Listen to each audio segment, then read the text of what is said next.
안녕하세요. 곽승용 기도 신부입니다.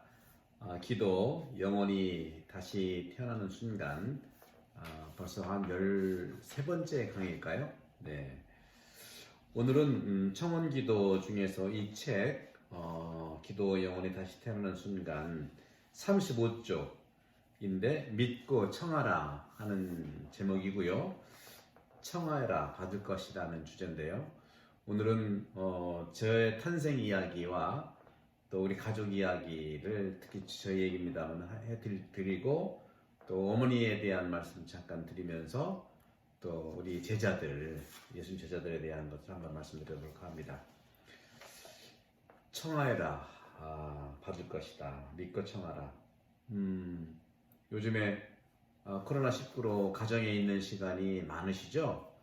여러 가지 불안도 하시고 또 걱정도 되시고, 또 5월 벌써 5월 달이 벌써 한 주가 지나갔는데, 보통 지난 2월 3월 때 되면 5, 6월에 좀 괜찮아질 수도 있다 하지만 다시 그때 됐는데도 큰 변동은 또 기대해 봤지만 또 더 시간이 필요한 것 같고, 또 연말까지 가는 것이 아니냐, 이렇게 불안 심리가 계속 가중되죠. 그런 점에서는 이거 누구의 어떤 잘못도 아니기 때문에 큰 차원에서는 물론 코로나19에 대한 어떤 그 현상과 미래 전망에 대해서도 저도 이제 고민을 하고 연구를 하고 있지만요. 언제 기회가 되면 나눠드리지만, 지금 우리 심리 상태나 신앙 상태가 상당히 불안하고, 또 가정에 또 이렇게 비자발적 자택 근무를 하다 보니까 여러 가지 또 익숙지 않은 일도 일어나고, 나만 그러는 것이 아니라고 알면서도 또 나만 그러는 건 아닌가라는 것도 들고 있죠. 그런 점에서는 나의 가족들도 그렇고 나를 좀 깊이 느낄 수 있는, 생각도 할 수 있고 느낄 수도 있고, 또 나가서 일을 할 수 있었지만 그건 좀 자제해야 되니까 충분히 나에 대해서 또 우리 가족에 대해서 바라볼 수 있는 시간이 되기를 바라고, 그런 점들이 크게 우리의 희망이 되기를 바랍니다. 믿고 청하여라는 그런 주제에 저도 저의 얘기를 한번 해볼까 합니다. 이 책에 35쪽에 나와 있는 책인데 저도 준비하면서 좀 새로웠습니다. 저는 둘째 아들로 태어났어요. 우리 아들이란데, 우리가 아들이 삼형제인데 제가 둘째로 태어났습니다. 다른 형제들보다는 부모님의 사랑을 많이 받았다고 생각합니다. 형하고 저는 2살 터울이고요. 막내하고는 5살 터울인데, 저희 어머니께서, 제가 이 기도할 때 맨 처음에 이제 그런 말씀, 이 기도 강의할 때 말씀드렸는데, 저희 어머니가 제가 6살 때 세상을 떠나셨어요. 제 막내 동생이 5년 더 어린데, 우리 막내 동생을 낳으시고 1년 후에, 우리 막내 동생이 8월 8일이 생일인데 8월 8일에 낳으시고 그 다음 해에 5월 말에 세상을 떠나셨어요. 그러니까 저는 6년 거의 반 정도를 어머니 사랑을 충분히 받았어요. 저희 막내는 그렇지 못했죠. 어떻게 보면 우리 형은 또 2살 터울이니까 2년 정도는 충분히 받았지만 저 때문에 또 양보하는 그런 시간이 있지 않겠는가. 그런 점에서는 어머니의 사랑을 충분히 받은 게 저였습니다. 어머니가 왜 돌아가셨냐면, 그때만 해도 산파가 그러니까 아기를 봤죠. 산파가 병원에 가서 하는 게 아니고, 산파가 어머니와 아기를 잘 받았는데, 엄마와 아기가 이어줄 탯줄을 자르면서 병균에 감염된 것 같았어요. 그래서 감염된 엄마는 막내 동생을 낳으시고 1년 후에 하느님 품에 안기셨어요. 지금 같으면 의료사고죠. 그러나 그 당시에 그런 안타까운 일들이 꽤 있었죠. 그런데 저는 어머니께서, 제가 6살, 5살 때, 특히 우리 막내 동생 낳고 거의 한 10개월 정도는 기억이 생생하거든요. 그 5살 넘었으니까 어머니하고 관계라든가 엄마하고 자녀의 관계, 어머니가 시장 보러 갈 때 동생 봐라 그러면 꼼짝없이 저는 그 동생 옆에서 조용히 이제 아기를 보면서, 그때만 해도 뭐 크게 장난감 같은 게 없었잖아요. 그때 기억나는 건 성냥갑이 있었거든요. 성냥 계피가 굉장히 많은 성냥갑이 있었죠. 큰 거, 큰 통으로. 그 하나씩 꺼내면서 성당도 지었어요. 그걸로 이렇게 성당, 성냥 계피로 성당을 짓죠. 또 반 잘라서 고에서도 짓고 해서 그때 그런 식으로 성당을 짓 것도 한 100채 이상 됩니다. 기억이 생생합니다. 성당을 짓고 살았다.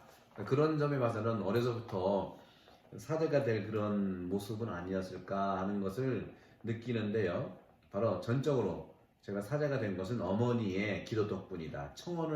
어머니의 청혼을 하느님께서 받아들인 것이 아니냐 하는 그런 생각에서 말 좀 드리는데, 어머니께서는 이렇게 나를 키우면서 5년간을 키웠죠. 5년 반, 6년 반을 키우면서 저에게 신부님 하면서 사제가 되기를 청혼하셨다는 얘기를 나중에 들었어요. 삼촌이나 이모를 통해서. 4살 무렵 저는 종종 저는 출생지는 논산이지만 집은 대전이었거든요. 엄마가 이제 나를 낳기 위해서 친정에 가서 나를 낳는, 그래서 어렸을 때도 종종 논산에 있는 등화동 외할머니 댁에 놀러 간 적이 있습니다. 저는 물론 기억이 잘 나지는 않지만 이모들이 많았고 외삼촌이 많았는데, 그분들의 어떤 증언에 의하면 외삼촌들은, 우리가 소꿉장난하고 노니까 외삼촌들이 네잎크로바로 영대를 이렇게 만들어 저를 걸어주고 그랬대요. 그러면 저 아빠가 저를 이제 데리러 올 때 삐오야 가자 그러면 제가 그랬대요. 아빠 잠깐 서! 한 다음에 아빠를 향해서 이렇게 강복을 줬다고 합니다. 저는 기억이 안 나지만 이모나 삼촌, 외삼촌들의 그런 증언이에요. 영대를 만들어줬더니 강복을 주더라 아빠한테. 그것이 이제 나중에 현실이 되긴 했죠. 이렇게 아빠한테 서서 강복을 줬다니 이런 이야기들. 이렇듯 어머니께서는 끊임없이 사랑을 담아 나를 위해서 주님께 청혼 기도를 드렸다고 합니다. 사실 어머니의 성소도 이야기할 수밖에 없죠.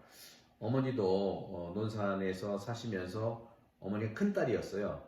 동생으로는 이모가 많았죠. 이모가 큰 이모, 작은 이모 해서 많지는 않았고 이모가 이제 둘이나 있었고, 외삼촌이 많았어요. 외삼촌, 큰 외삼촌, 둘째, 셋째, 넷째 많았는데, 그래서 어머니가 큰딸이었는데 어머니가 수녀원에 갔어요.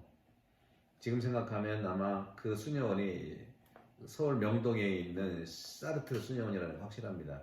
논산에 지금도 부창동에 수녀님들이 사르트 수녀원이고, 성당 옆에 또 세인폴 학교도 있잖아요. 다 바오로딸이 아니라 바오로 수녀, 사르트르 성 바오로 수도원인데 그 수녀원에 들어가셨어요. 그런데 몸이 아파요. 몸이 수녀원에 들어가면 아픈 거예요. 그 나오면 또 괜찮고, 그런 식으로 몸이 아파서 수도자 꿈을 이루지 못했습니다. 그러면서 이제 어머니의 청혼이 결국은 둘째인 저를 통해서 이루어진 것이 아닌가. 어머니께서는 저를 그렇게 사제가 되기를 바라시면서 뱃속에 저를 품고 있으면서도 사제가 되기를 바란 것 같아요. 자기의 어떤 성소를 둘째인 저를 통해서 이루게 한 것이라는 그런 느낌이 옵니다. 이와 같이 부모님들 뿐만 아니라 위대한 사람들도 자신의 삶이나 꿈을 이어갈 후계자나 제자를 찾는 것 같아요. 이렇게 스승은, 또 부모님은 자신의 능력까지 아들이나 제자한테 줄 수는 없지만 스스로 청혼을 기도하면서 그 자녀에게 그 제자 안에 있는 능력들을 꺼낼 수 있도록 판을 벌려주고 인도하고 또 격려하는 것이 아닌가 생각해 봅니다. 이렇게 스승은 자신의 능력과 줄 수 없는 제자들에게 사랑을 베풀고 또 인정을 하고 스스로 내놓을 수 있도록 하는데, 바로 이런 제자들의 노력과 역량 여하에 따라 배우고 익혀갈 수 있는 것이 아닌가. 여기서 저는 예수님께서도 그럴 수 있다고 생각합니다. 예수님께서는 2000년 전에 12명의 제자를 직접 뽑아서 가까이 부르신 다음 당신의 영적인 권한을 주셨어요. 그렇죠. 그리고 예수님은 요한복음에서 다음과 같이 용기를 불어넣으셨죠. 요한복음 16장 24절을 보면 지금까지 너희는 내 이름으로 아무것도 청하지 않았다. 청하여라 받을 것이다. 여러분들 팬데믹 그 코로나 이 시간이 길어지죠. 여러분 스스로 주님께 청할 수 있는 것을 좀 발견해 보시기 바랍니다. 가정 안에서 스스로 있는 시간들이 사실 많지 않았고 그러다 보니까 익숙해지기 위해서 우리가 상당히 노력을 해야 된다고 생각합니다. 많은 경우에 불안하잖아요. 트라우마가 있잖아요. 근데 왜 불안할까? 코로나19 때문에 과연 불안할까? 물론 코로나19 때문에 불안한 것도 있지만 사실은 내가 기존에 그런 생활을 하다 보니까 내가 나를 들여다볼 수 있는 시간이 부족했는데 그 불안하다는 것 자체가 나를 들여다볼 수 있는 시간이다라는 그런 선물인 것 같아요. 그러니까 조금 더 구체적으로 내가 왜 불안할까? 내가 왜 트라우마가 있을까? 내가 왜 걱정될까? 한꺼번에 그냥 뭐 그런 표현이 있어요. 이 코로나19로 불안의 요소들을 퉁 하고 이렇게 치려고 하지 마시고 한번 진지하게 시간이 제가 볼 때도 앞으로도 이제 몇 달이 더 될 것 같아요. 그리고 코로나 이전에 그런 걸로 회복되려면 좀 시간이 좀 필요한 것 같아요. 그러니까 가족 안에서도 우리가 부인하고 대화할 시간, 자녀들하고 대화할 시간 이런 시간들이 다른 시간보다 꽤 있습니다. 재택근무를 하고 자택근무를 하지만 이건 비자발적이기 때문에 어떻게 보면은 상당히 일 효율도 떨어지죠. 그러니까 이런 점들에서는 추상적이고 관념적인 불안한 나의 모습들 또 내가 힘든 모습들을 그냥 지나치려고 하지 마시고 조금 더 구체적으로 조금 더 깊이 내가 왜 이런 걱정을 할까? 내가 가정과의 관계에서는 왜 이것이 더 좋은 길은 어떤 것일까를 자세히 바라보는 그런 시간이 되기를 저도 기도하도록 하겠습니다. 저도 오늘 믿고 청하라 받을 것이다 이런 내용으로 함께 나눠드렸는데 저는 사실은 어려서부터 물론 불교 집안이기 때문에 중고등학교 때 신부 한번 돼볼까? 신부님 멋지니까 한번 해볼까? 이런 생각이 있었지만 구체적으로 제가 신학교 갈 생각은 없었어요. 물론 고등학교 때는 있었지만 일반 대학을 갔고 또 하면서 학생운동도 하면서 대학을 졸업하고 저는 신학교 들어갔거든요. 근데 신학교 들어가서도 그리고 지금 사제가 된 걸 가만히 보니까 어머니의 이 기도가 굉장한 토대가 됐다는 것이죠. 나는 그런 것을 인지적으로는 알 수 없었지만 감각적으로, 감정적으로 어머니는 아기를 뱃속에 품고 있을 때부터 신부님 하면서 또 이모들과 또 삼촌들의 그 어떤 협력이라고 할까? 이런 걸 통해서 본인의 그런 성소에 대한 그런 갈증을 아들을 통해서 했다고 하는 것은 그만큼 청원 기도를 했기 때문에 아니겠는가? 마음을 굳게 먹고 그러니까 지금 이런 시기에 우리도 그동안 우리가 대화하는 시간 또는 가족과 만나는 시간이 사실은 많지 않았지 않습니까? 그러니까 이 시간을 통해서 조금 더 진지하게 조금은 더 나 자신도 구체적으로 돌아볼 수 있고 그러면서도 이제 팬데믹 끝난 다음에라도 회복될 수 있는 그런 은총이 분명히 있다고 생각하거든요.